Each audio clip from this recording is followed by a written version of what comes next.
السلام علیکم ورحمۃ اللہ وبرکاتہ۔ ناظرین کرام، امید ہے کہ آپ بخیر ہوں گے۔ ناظرین کرام، آج کی ویڈیو میں ہم آپ کو بتائیں گے ایک بہت ضروری اہم بات، وہ یہ کہ انسان کا دشمن شیطان اس وقت اس کا گٹھ جوڑ کس سے ہے۔ اس سے پہلے ہم آپ کو بتائیں کہ اس کا گٹھ جوڑ کس سے ہے، اس کا گٹھ بندھن کس سے ہے۔ ہم آپ کو کچھ پس منظر بتانا چاہتے ہیں۔ اس دنیا کے اندر اللہ تعالیٰ نے بہت سارے انبیاء علیہم الصلاۃ والتسلیم کو بھیجا اور بہت سارے رسولوں کو بھیجا۔ نبی یہ رسول سے ایک درجہ نیچے ہوتے ہیں۔ ہر رسول نبی تو ہوتا ہے، لیکن ہر نبی رسول نہیں ہوتا۔ رسول یہ اللہ کا جج ہوتا ہے، اللہ کی عدالت ہوتی ہے اس دنیا کے اندر۔ رسول کی اہمیت بہت زیادہ ہوتی ہے۔ یہی وجہ ہے کہ آپ نے پڑھا ہوگا اور علماء سے سنا ہوگا کہ اس دنیا کے اندر انبیاء علیہم الصلاۃ والتسلیم کو بہت سی قوموں نے قتل کر دیا، لیکن کسی رسول کے بارے میں یہ نہیں سنا ہوگا کہ کسی رسول کو قتل کر دیا۔ رسول یہ یوں کہہ لیجئے کہ اسپیشل پاور میں ہوتا ہے۔ اللہ تعالیٰ اس کو خاص قانون لے کر بھیجتے ہیں دنیا کے اندر۔ اس کی حیثیت یوں ہوتی ہے کہ اگر مانو گے تو کامیاب ہوگے، نہیں مانو گے تو ڈائریکٹ جہنم میں جاؤ گے۔ رسول صرف ماننے ہی کے لیے آتا ہے کہ اس کی مانو، نہیں مانو گے تو نقصان اٹھاؤ گے۔ نبی مان لو تو تمہارا اپنا فائدہ، نہیں مانو تو اس وقت تمہارے اوپر کوئی پریشانی نہیں آئے گی۔ اس معنی کر کہ جہنم میں جاؤ گے، نبی کی بات نہیں مانو گے، یہ بات الگ ہے، لیکن دنیا کے اندر تمہارے اوپر کوئی پریشانی نہیں آئے گی نبی کی بات نہ ماننے پر۔ جیسا کہ ایک بڑی قوم نے کیا، نبی کی بات نہیں مانی، نبی کو قتل تک کر دیا، لیکن اس کے باوجود بھی دنیا میں وہ صحیح سلامت رہے، چہ جائے کہ وہ حد درجے کا انہوں نے کفر کیا اور حد درجے کا برا کام کیا۔ لیکن رسول کا معاملہ بڑا سخت ہے۔ اگر کسی رسول کے ساتھ ایسا کیا یا کسی رسول کے قتل کے در پہ ہو گئے تو اللہ تعالیٰ اس قوم کو ہلاک کر دیتے ہیں۔ رسول کا معاملہ دنیا میں بھی ہے اور آخرت میں بھی۔ آخرت میں تو وہ جہنمی ہوئیں گے ہی، اس میں تو کوئی رعایت ہے ہی نہیں۔ دنیا میں بھی اللہ تعالیٰ ان کو بڑی سزا دیتے ہیں۔ مثلا میں آپ کو پیچھے لے کے جاؤں، جیسے قوم عاد، قوم سمود، حضرت صالح علیہ السلام کے سامنے اللہ تعالیٰ نے ان کی قوم کو ہلاک کیا۔ حضرت صالح علیہ السلام کو بہت زیادہ پریشان کیا جب انہوں نے جب رسول کی موت کے در پہ ہو گئے، رسول کے قتل کے در پہ ہو گئے، اللہ تعالیٰ نے ان کو ہلاک کر دیا۔ حضرت ہود علیہ السلام کے سامنے قوم عاد کو اللہ تعالیٰ نے ہلاک کیا۔ حضرت لوط علیہ السلام کے سامنے اللہ تعالیٰ نے ان کی قوم کو ہلاک کیا۔ موسیٰ علیہ السلام کے سامنے فرعون کو ہلاک کیا، آل فرعون کو ہلاک کیا۔ یہ رسول ہیں، اگر ان کے در پہ اگر کوئی ہوگا، ان کو اگر کوئی پریشان کرے گا، اگر ان کے قتل کے در پہ اگر کوئی ہوگا تو اللہ تعالیٰ رعایت نہیں کریں گے، اس دنیا میں اس کو سزا دیں گے اور آخرت میں تو بہرحال اس کے لیے سزا ہے۔ لیکن نبی کے ساتھ ایسا معاملہ نہیں۔ نبی کو اگر کوئی پریشان کرے گا، یہاں تک کہ قتل کر دیا، تو اللہ تعالیٰ دنیا میں ڈھیل دیتے ہیں کہ اب اصلاح ہو جائے، اب اصلاح ہو جائے، اب اصلاح ہو جائے۔ بہرحال آخرت میں تو وہ جہنمی ہے جس نے نبی کو قتل کر دیا۔ تو جب آپ یہ بات سمجھ گئے، رسول اور نبی کا فرق سمجھ گئے، تو اب تھوڑا سا پس منظر سمجھیے۔ حضرت موسیٰ علیہ السلام اس دنیا میں تشریف لائے اور صاحب منصب رسول موسیٰ علیہ السلام اللہ تعالیٰ کے برگزیدہ پیغمبر موسیٰ علیہ السلام اور ہارون علیہ السلام، یہ دو بھائی، موسیٰ علیہ السلام رسول ہیں۔ اس کے بعد بنی اسرائیل میں یعنی یہودیوں میں، بنی اسرائیل یعنی یہودیوں میں کوئی رسول نہیں۔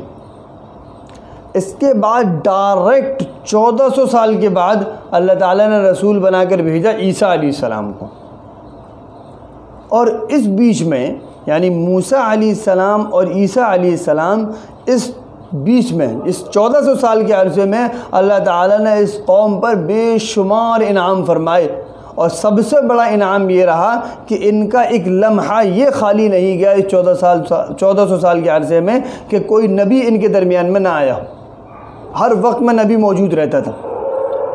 اس قوم میں بہت سے اتار چڑھاؤ آئے، انہوں نے سرکشی اختیار کی، اللہ تعالیٰ نے مختلف ذرائع سے ان کی پکڑ کی، ان کو ختم کیا، ان پر دوسرے لوگوں کو غلبہ عطا فرمایا۔ یہ ان کے ساتھ اتار، کبھی پھر انہوں نے توبہ کی، پھر اوپر اٹھے، پھر سرکشی پہ آئے، پھر اللہ تعالیٰ نے ان کو مغلوب کیا۔ یہ اتار چڑھاؤ تو ان کے ساتھ ہوئے، لیکن نبوت کا جو انعام ہے وہ ان کے ساتھ برابر رہا۔ موسیٰ علیہ السلام اور عیسیٰ علیہ السلام کے درمیان میں برابر نبی آتے رہے اور کوئی عرصہ اس سے خالی نہیں گزرا۔ عیسیٰ علیہ السلام کے زمانے میں جس وقت میں یہ اس دنیا کے اندر عیسیٰ علیہ السلام تشریف لائے تھے، عیسیٰ علیہ السلام نے جب دعوت کا کام شروع کیا تو ان کی سرکشی بہت زیادہ بڑھ چکی تھی، اور سرکشی کی بھی انتہا رہی کہ عیسیٰ علیہ السلام کو نعوذ باللہ مرتد، جادوگر، ان جیسے القابات سے عیسیٰ علیہ السلام کو نوازنے لگے، یہاں تک کہ اس وقت جو حکومت تھی وہ رومیوں کی حکومت تھی، لیکن مذہبی اختیارات حکومت نے ان کو دے رکھے تھے یہودیوں کو کہ آپ اپنے مذہبی کام کیجیے۔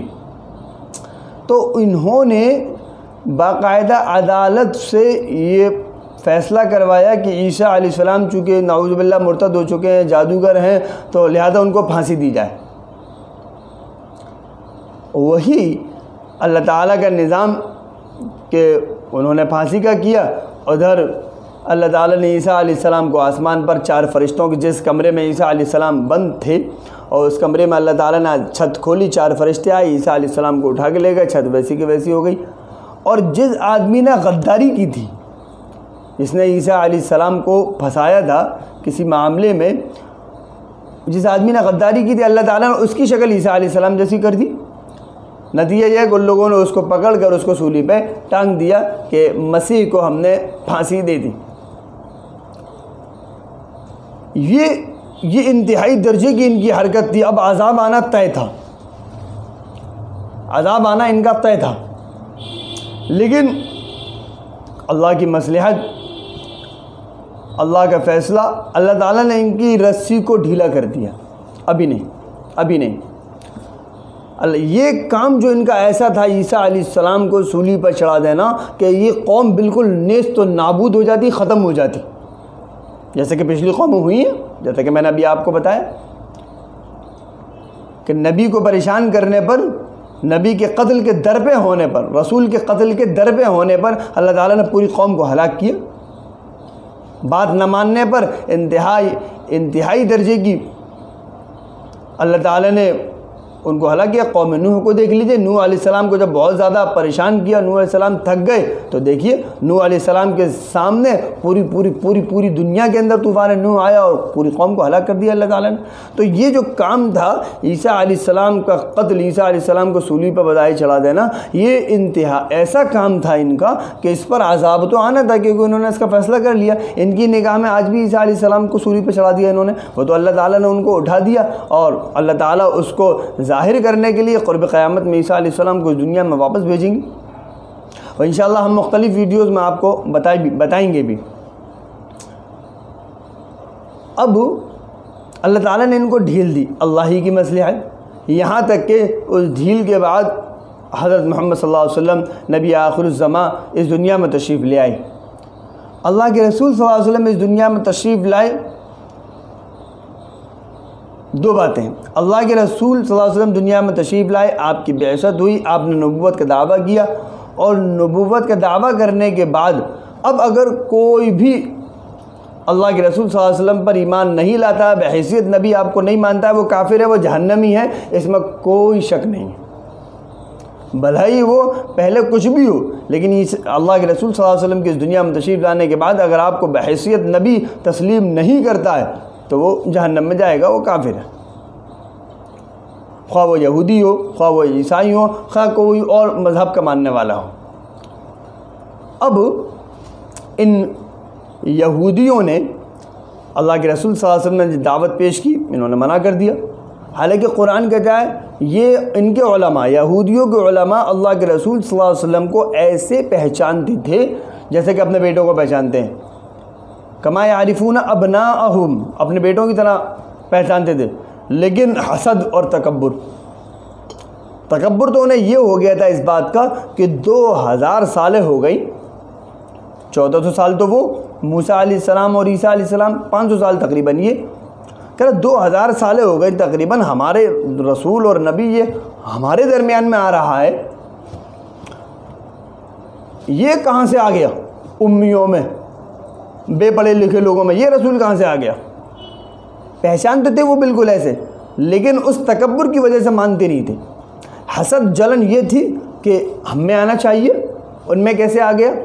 تو ان کو یہ حسد اور جلن ہوئی، پھر انہوں نے دشمنی ٹھانی۔ اب دیکھیے، شیطان کو ان پر محنت کرنے کی ضرورت نہیں ہے، کیوں؟ کیونکہ یہ تو جہنمی ویسے ہی، بھائی جس نے اللہ کے رسول صلی اللہ علیہ وسلم کو بحیثیت نبی نہیں مانا وہ جہنمی ہے۔ اب جو پہلے سے جہنمی ہے، شیطان اور اس کی فوج ان پہ محنت کرے گی کیا؟ ظاہر ہے نہیں کرے گی، ضرورت بھی نہیں۔